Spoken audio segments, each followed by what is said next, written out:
Have you ever, stopped to think about how one tiny word can totally flip the meaning of a whole sentence? Yeah. Like, even just a comma can change everything. It's wild, right?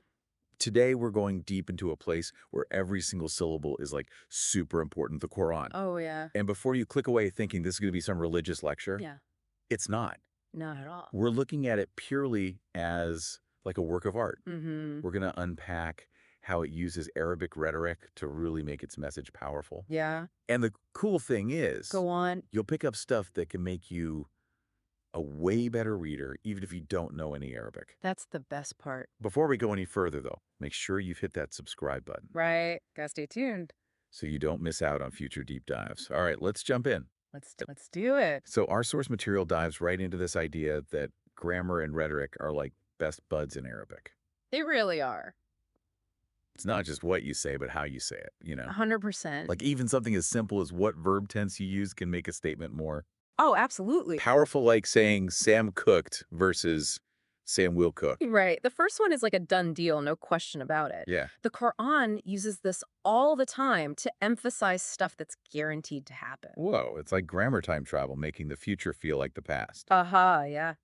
The source also mentioned that nouns are seen as stronger than verbs in Arabic. Mm-hmm. Why is that?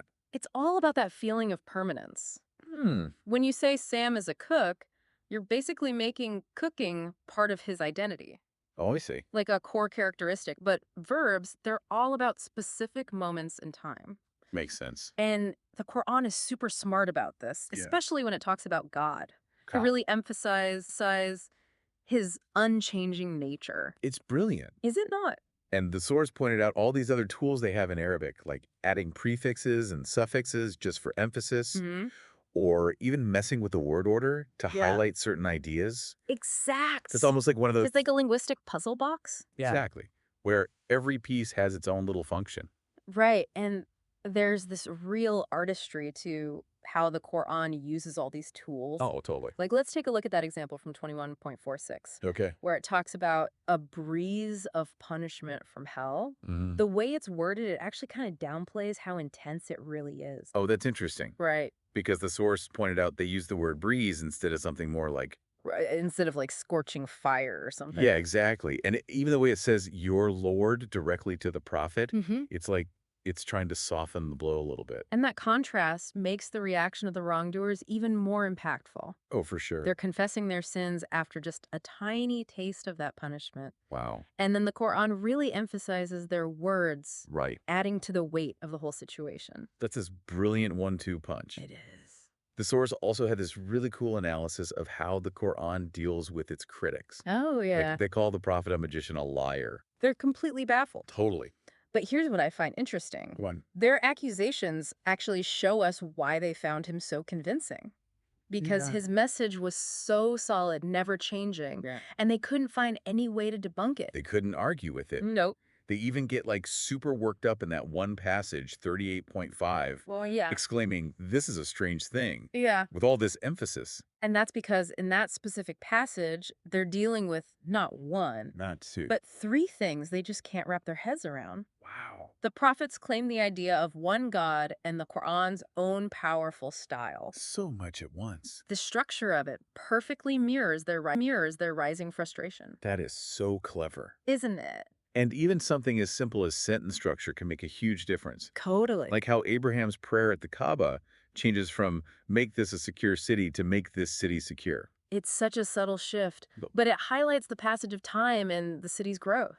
Right. The first one is about establishing security. And the second is about maintaining it.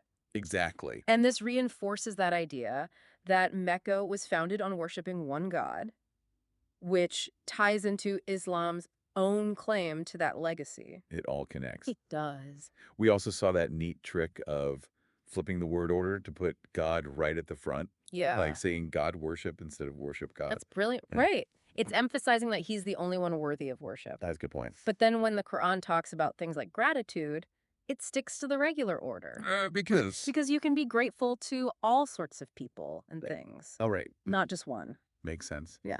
And then there's this whole world of case endings, Oh, yeah, those are fun. which the source explained. Mm-hmm. And apparently, even the word no can have different levels of no-ness in Arabic. Oh, it absolutely can. Where, You've got your general no, which is kind of like no, but okay, it leaves room for exceptions. like a loophole, And then you've got the absolute no, which is like, like a wait, slam door. it's exactly a hard and fast rule, no exceptions whatsoever. Wow, and the Quran uses both of these in very specific ways. Very strategic. Like when it talks about no bargaining or friendship on Judgment Day, Hmm.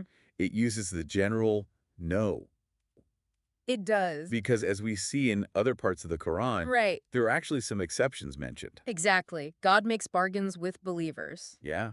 and the prophet intercedes on their behalf. So it's not a total no. Not at all. It's way more nuanced than that. But then there are verses like, there is no compulsion in religion, Mhm. or there is no doubt about it. Right. And those use that absolute no Yeah.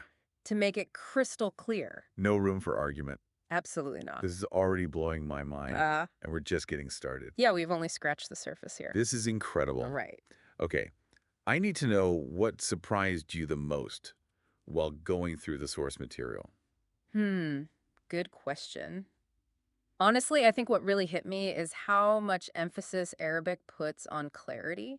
It's not about being all flowery or poetic just for the sake of it. Right. It's about using every single tool in the toolbox to make sure the message gets across exactly as intended. That makes a lot of sense, especially when you think about the Quran's role as a divine revelation. Exactly. Every choice, every word, every grammatical detail carries so much weight. Oh, absolutely. And that's why getting these nuances of Arabic rhetoric can unlock so much for readers. It's Like they're jargon. suddenly given this key to a whole new level of understanding. The source had this really cool example about how the Quran uses sentence structure to emphasize that God is the only one worthy of worship, Oh, yeah, that's a good one. like a grammatical spotlight shining right on him. Exactly. They flip the typical subject, verb, object order, Mm-hmm. putting God first to make that exclusivity super clear. Okay. So instead of worship God, you get God worship. It's so powerful that way. It is. Right? And it's not just like a one-time thing. The source had a bunch of examples. Oh, tons. Or, Like in 39.66, it says, rather God worship and be among the grateful. Mhm. Putting God before worship really drives home that he's the only one who deserves that kind of devotion. Right. But then the second part about being grateful, that uses the regular word order. Aye. Because you can be grateful to lots of different people and things. Oh, right. Yeah. Not just one specific being Exactly. It's like a deliberate choice that unique structures reserved just for God. to show his unique position. That's it. And speaking of deliberate choices, that story of Abraham and the angels visiting him, Oh, yeah. they exchange greetings of peace, but even that has layers in Arabic. Wait, really? Oh, yeah.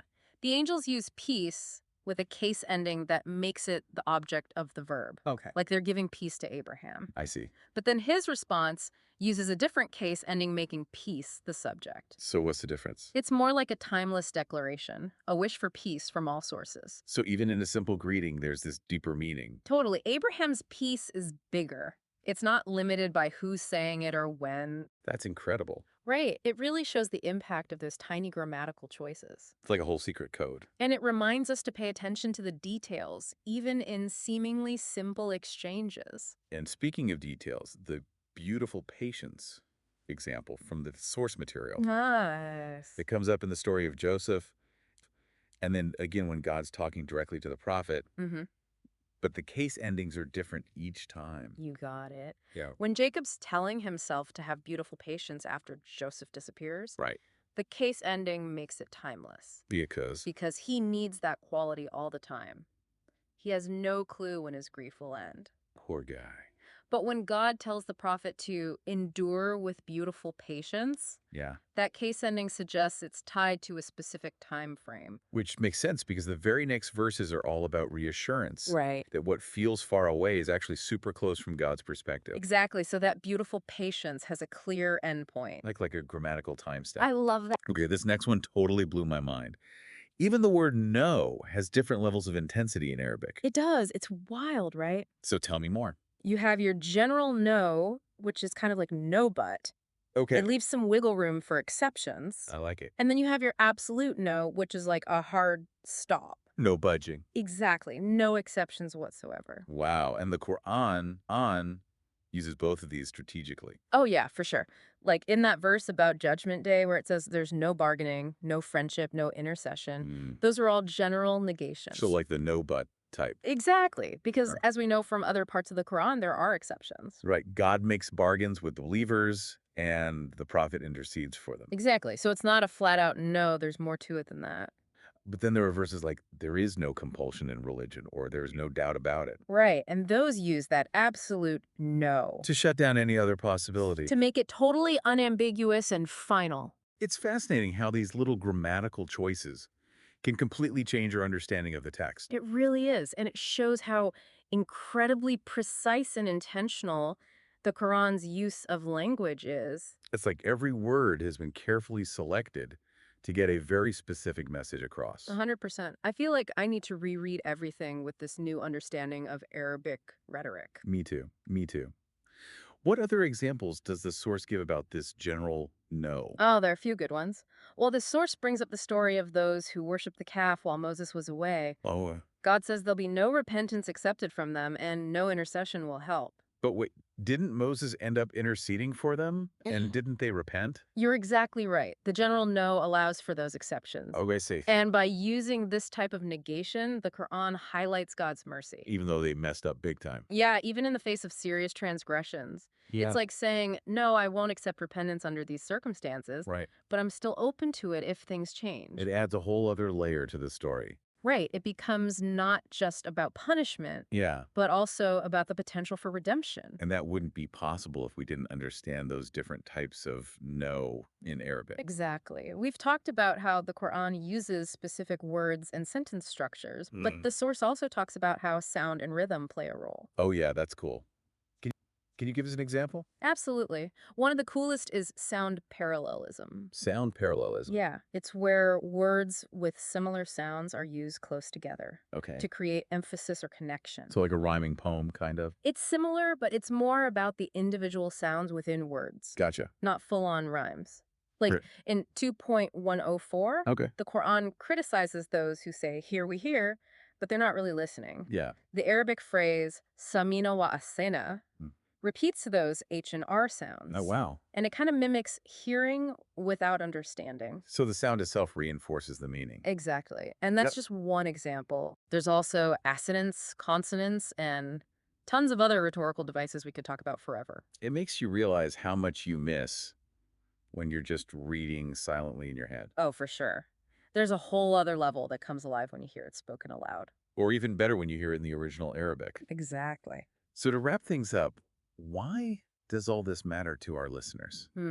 That's a good question. What's the big takeaway here? I think it's that language is powerful. Yeah. It's not just about communicating information. Right. It can shape how we think, make us feel things, and have a lasting impact. And the Quran is like a masterclass in how to do that, It really is. It pushes us to be more mindful of how we use language. both when we're speaking and when we're listening. Exactly. It Uh, encourages us to pay attention to the small stuff. The detail. Think critically about word choices and sentence structures, Mm-hmm. and really appreciate the art of crafting a message that truly hits home. This whole deep dive has been incredible. It's amazing how much we can learn from just one text. I know, right?